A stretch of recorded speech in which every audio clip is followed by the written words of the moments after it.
Structure को कैसे manually design करते हो दूसरा पार्ट है उसका। और इसमें आज काफ़ी चीज़ें आप सीखने वाले हो। वन वे स्लैब जो रहती है उसको अगर आपको सिंपल डिज़ाइन करना हो उसको अपने घर के लिए, मतलब ना हम डिज़ाइन कोई मल्टी स्टोरी बिल्डिंग के लिए कर रहे हैं, ना कोई कमर्शियल बिल्डिंग हो रहा है, नॉर्मली सिंगल स्टोरी घर या ड्यूप्लेक्स घर। अगर घर को अर्थक्वेक प्रूफ थोड़ा से मतलब अर्थक्वेक प्रूफ के लिए तो काफ़ी आपको चीज़ें करनी पड़ती हैं, लेकिन अगर ये चीज़ें ये डिज़ाइन आप थोड़ा डिज़ाइन करके कर सको तो अच्छा, आपका घर एक स्ट्रक्चर सेफ रहता है।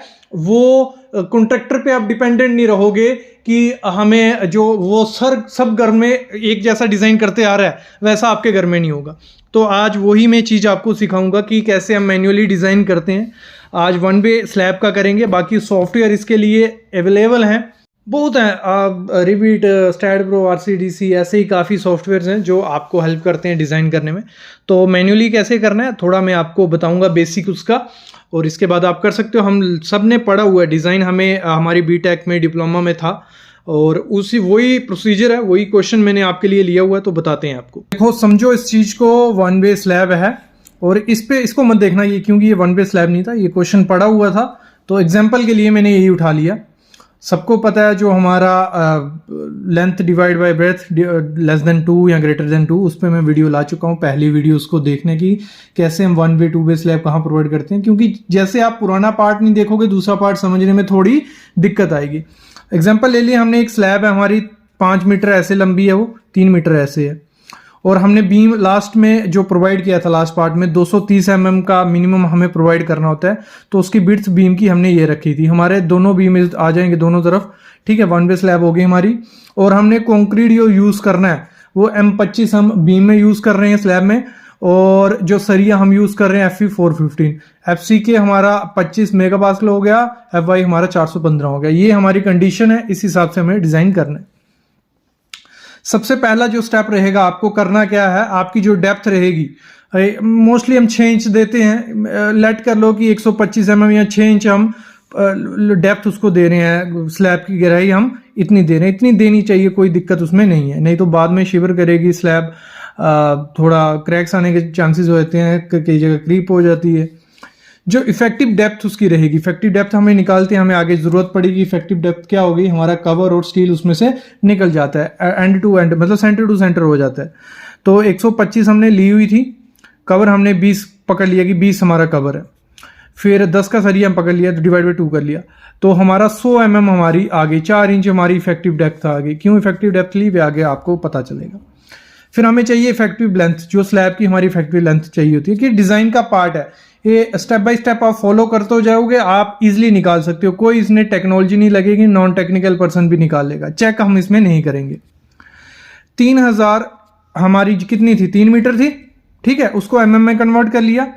अगर मैं एक प्लान बना लेता हूं, ठीक है, हमारी स्लैब कुछ ऐसी दिखी, दोनों तरफ हमारे बीम है, क्योंकि हमारी वन वे स्लैब में बीम 2 तरफ होते हैं, हमारा लोड 2 तरफ डिस्ट्रीब्यूट होता है, और 2 वे होगी तो चारों तरफ होंगे, तो दोनों तरफ हमारे बीम है, ठीक है।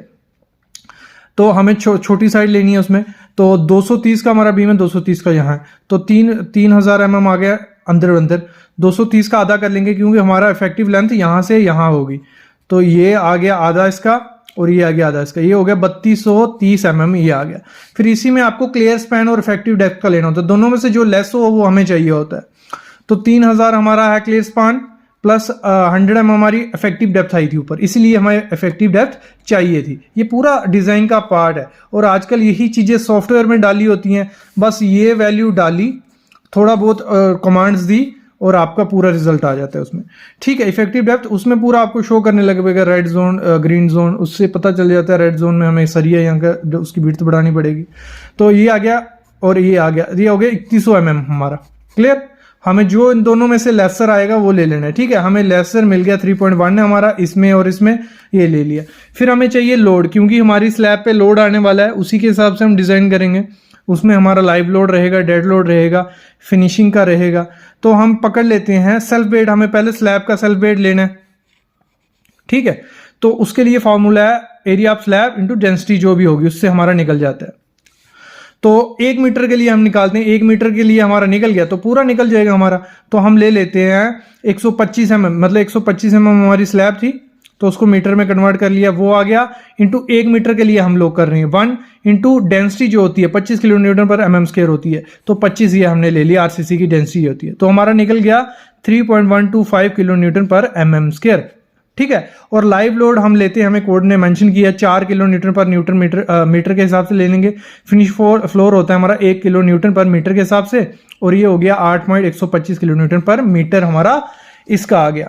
जब ये हमारा आ गया उसके बाद हमें लेना है फैक्टर लोड, मतलब सेफ्टी फैक्टर लेना है। अगर 1.5 गुना ज्यादा भी वेट आ गया उस चीज पे, लोड अगर बदले, मतलब अगर लगा लो वहां बेड लगा लिया उसके ऊपर और कुछ हो गया, तो हम सेफ्टी फैक्टर लेके चलते हैं, 1.5 गुना से मल्टीप्लाई कर देंगे जो भी हमारा डब्ल्यू आया होगा, तो 12.18 किलो न्यूटन पर मीटर हमारा हो गया, मतलब डब्ल्यू हमें मिल गया।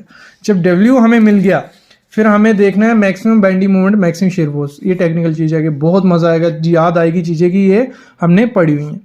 तो हमारा ये आगे स्पान आ गया और हमारा यूडीएल आ गया, उस पर 12.18 किलो न्यूटन पर मीटर हमारा ये निकला हुआ है। ठीक है, तो मैक्सिमम शेयर बेंडिंग मूवमेंट और मैक्सिमम शेयर फोर्स का फार्मूला याद आया यूडीएल के लिए, तो ये फार्मूला होता है, कुछ नहीं करना है, जो वैल्यू होगी वो फिलअप करनी है, 12.18 इंटू 3.1।